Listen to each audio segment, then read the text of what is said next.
मित्रांनो, हे जे घड्याळ तुम्ही माझ्या हातात बघताय काय नॉर्मल घड्याळ नाहीये, हातात घातलेलं एक स्मार्टफोन आहे. हे वापरून तुम्ही कार्ड मशीनवर असं टॅप करून पेमेंट करू शकता. फोनला लांब ठेवून बोटांना असं डबल टॅप करून फोटोज काढू शकता आणि फोनवर कोणाचा कॉल आला तर परत बोटांना डबल टॅप करून वॉच वरूनच समोरच्या व्यक्ती बरोबर बोलू शकता. हे आहे सर्वात नवीन सॅमसंग गॅलेक्सी वॉच 7.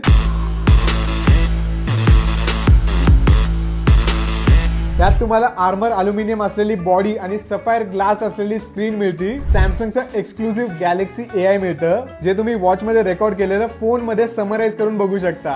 इतके फीचर कमी नव्हते तर ह्यांनी ब्लड प्रेशर मोजायला एक सेन्सर, हार्टचं ECG मोजायला एक सेन्सर आणि ह्याच बरोबर हे तुमचे स्टेप्स आणि झोपेची पूर्ण काळजी घेईल. IP68 वॉटर रेटिंगमुळे तुम्ही ह्याला पाण्यात बुडवा किंवा हे घालून स्विमिंग करा, वॉचला काही होणार नाही. वॉच वरूनच तुम्ही व्हॉट्सअपवर चॅट करू शकता, गाडी चालवताना गुगल मॅप्सवर डायरेक्शन्स बघू शकता आणि इतका ब्राईट डिस्प्ले बसवलाय ना तर